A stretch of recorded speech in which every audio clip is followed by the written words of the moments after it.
Assalamualaikum semua, jumpa lagi di channel Kembang Kapas. Kali ini aku akan bercerita tentang kisah misteri Sawanen atau Kena Sawan. Tapi sebelumnya tolong bantu aku mengembangkan channel ini. Caranya mudah kok, cukup tekan tombol subscribe-nya dan jangan lupa tekan juga lonceng notifikasinya. Oke, tak perlu berlama-lama lagi, kita mulai ceritanya. Sawanen atau kena sawan merupakan kondisi anak-anak, khususnya balita, tiba-tiba mengalami perubahan pada perilakunya. Mereka terlihat tidak wajar, tidak senormal seperti biasanya, atau penderita mendadak sakit atau kurang enak badan, dan hal itu belum diketahui penyebabnya, atau tanpa alasan jelas yang lebih dikaitkan dengan hal-hal mistis. Misteri sawanan ini biasanya menimpa pada anak-anak saja, tetapi juga bisa menimpa pada ibu hamil. Bahkan Anda juga yang sudah dewasa pun bisa mengalami sawanan. Berikut ciri-ciri orang yang terkena sawanan.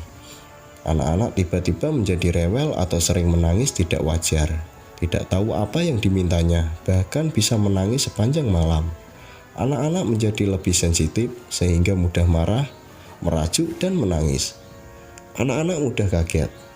Pada malam hari, anak-anak tidak bisa tidur nyenyak, sering terjaga saat tidur, sebentar-sebentar bangun, dan merasa ketakutan.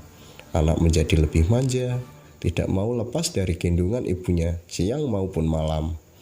Suhu badan meningkat, atau panas demam, sementara pada bagian telinga dan telapak kaki terasa dingin.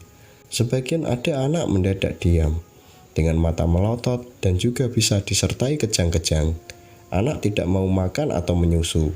Anak terlihat kurus dan lesu padahal asupan makanan normal.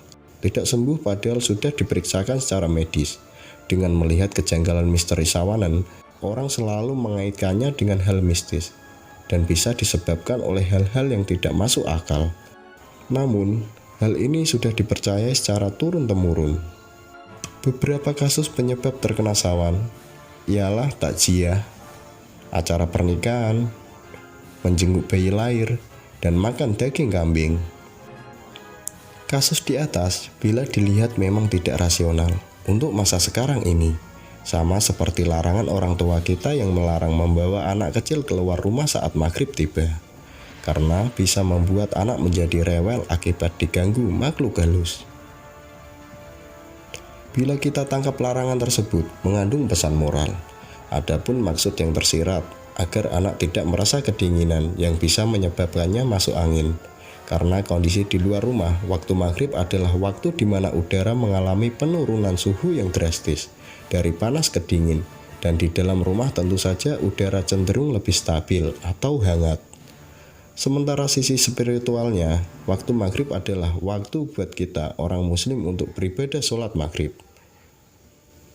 Jadi begitu juga dengan larangan untuk kita jangan mengajak anak-anak atau terutama bayi untuk melayat atau pergi ke acara tertentu seperti resepsi pernikahan, karena daya tahan anak rentan tertular virus, bakteri atau kuman penyebab penyakit ketika berada di tempat keramaian tersebut.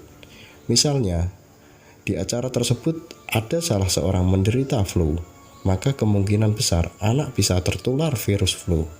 Jadi bila sepulang dari melayat atau acara pernikahan, anak tiba-tiba menjadi gelisah dan badannya panas. Bukan tidak mungkin anak itu demam, hanya bukan karena terinfeksi oleh virus atau kuman, bahkan berhubungan dengan hal yang berbau mistis.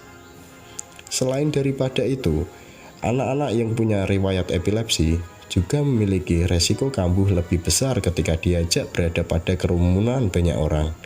Inilah yang mungkin terjadi pada anak yang tiba-tiba mengalami kejang dengan mata melotot ketika diajak takziah, ke acara pernikahan atau acara keramaian lainnya.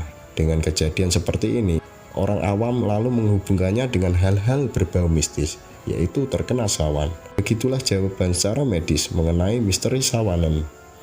Nah, itulah ceritaku kali ini. Jangan lupa like, komen, share, dan subscribe. Wassalamualaikum warahmatullahi wabarakatuh.